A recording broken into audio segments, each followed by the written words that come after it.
कहते हैं कि ब्रह्मांड की उत्पत्ति ब्रह्मा जी के जन्म के साथ शुरू होती है और जब उनकी आयु समाप्त होती है तब यह ब्रह्मांड भी समाप्त हो जाता है। जहां ब्रह्मा जी रहते हैं उसे सत्यलोक कहा जाता है।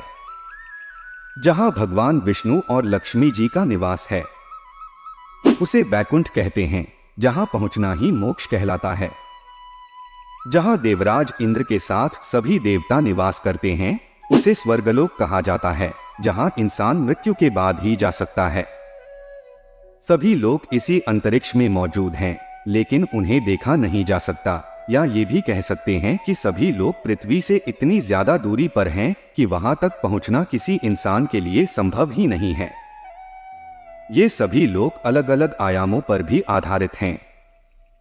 पृथ्वी से इन सभी लोगों की दूरी का जो अंदाजा लगाया गया है उसके मुताबिक अगर आज की टेक्नोलॉजी से हम बैकुंठ तक पहुंचने की कोशिश करेंगे तो 14 लाख से भी अधिक सालों का समय लग जाएगा। यानी आज की टेक्नोलॉजी से हम इन लोगों तक पहुंच ही नहीं सकते। आइए इसे थोड़ा विस्तार से जानते हैं। नमस्कार दोस्तों, आप सभी का स्वागत है डिवाइन कृष्णा यूट्यूब चैनल पर। वीडियो में आगे बढ़ने से पहले चैनल को सब्सक्राइब कर ले। मित्रों, हम सब ने लोगों के बारे में अवश्य सुना होगा, पर लोग कितने होते हैं और उनकी विशेषता क्या है इसके बारे में कम ही सुनने को मिलता है। हमारे हिंदू धर्म ग्रंथों में इसका उल्लेख किया गया है। विष्णु पुराण में लोकों के बारे में विस्तार पूर्वक बताया गया है, जिसके अनुसार लोकों की संख्या 14 है। इनमें 7 लोकों को ऊर्ध्वलोक व 7 को अधोलोक कहा गया है, जिसके बारे में हम विस्तार से दूसरे वीडियो में जानेंगे। इस वीडियो में हम वैकुंठ धाम पृथ्वी लोक से कितना दूर है वह जानेंगे। पृथ्वी से ध्रुवलोक तक की दूरी। विष्णु पुराण के अनुसार सप्तर्षियों से 100,000 योजन ऊपर ध्रुवमंडल स्थित है।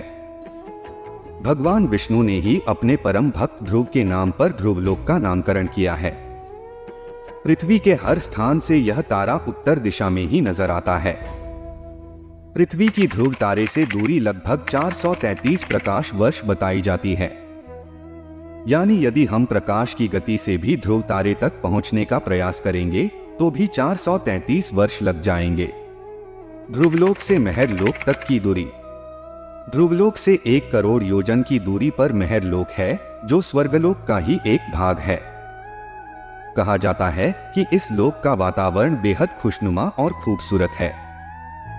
पुराणों के अनुसार जो लोग जीवन भर सामान्य इंसान की तरह रहते हैं और जानबूझकर किसी के साथ बुरा नहीं करते, वे मृत्यु के बाद इसी लोक में जाते हैं। यहाँ वे सभी आत्माएं बहुत सुख सुविधा से रहती हैं। महरलोक से जनलोक तक की दूरी। महरलोक के ऊपर 2 करोड़ योजन की दूरी पर है जनलोक, जहाँ ऐसे लोगों की आत्माएं जाती हैं जो बिना किसी स्वार्थ के दूसरों की मदद करते रहते हैं। ये स्थान बहुत सुंदर, सुखमय और तेजस्वी होता है। यहाँ जाने वाली आत्माओं को देवताओं के दर्शन भी होते रहते हैं। जनलोक से तपोलोक तक की दूरी।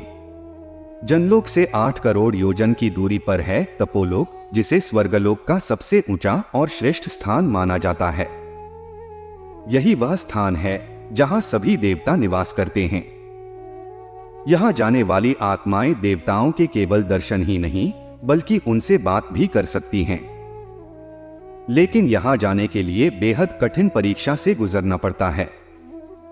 जो लोग पूरे जीवन भर अपने स्वार्थ का पूरी तरह त्याग करके केवल दूसरों के बारे में ही सोचते हैं और दूसरों की ही मदद करते हैं, सदा साफ और पवित्र मन के होते हैं, साथ ही हमेशा भगवान की सच्ची भक्ति में भी लगे रहते हैं, उन्हीं लोगों की आत्माएं इस लोक में जा सकती हैं। तपोलोक से सत्यलोक तक की दूरी। इसके बाद तपोलोक से 12 करोड़ योजन दूर है सत्यलोक, जहां परमपिता ब्रह्मा जी और माता सरस्वती रहते हैं। कहते हैं कि यहां आत्माएं नहीं जाती, और अगर जाती भी हैं तो केवल उन्हीं लोगों की आत्माएं जा सकती हैं जो कई जन्मों से पुण्यकर्म करते चले आ रहे हों। जो स्वर्गलोक पहुंचकर भी अपने सत्कर्मों और भगवान की भक्ति और पवित्र मन को नहीं छोड़ते, केवल उन्हें ही यहां जाने का सौभाग्य मिलता है। सत्यलोक तक के सभी लोक हमारे इसी ब्रह्मांड में मौजूद हैं। सत्यलोक से बैकुंठ तक की दूरी। सत्यलोक से 2,62,00,000 योजन को दूर है बैकुंठ लोक, जहां निवास करते हैं भगवान विष्णु और माता लक्ष्मी। बैकुंठ तक जाने को ही मोक्ष कहा जाता है।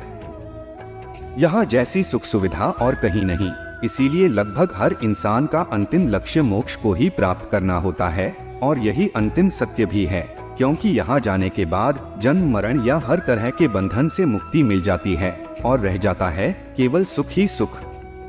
हालांकि पुराणों के अनुसार बैकुंठ से भी ऊपर है गोलोक, जो वैकुंठ से 50 करोड़ योजन की दूरी पर है, जहां भगवान श्री कृष्ण और राधा जी निवास करते हैं, जो कि भगवान विष्णु और माता लक्ष्मी जी के ही स्वरूप हैं।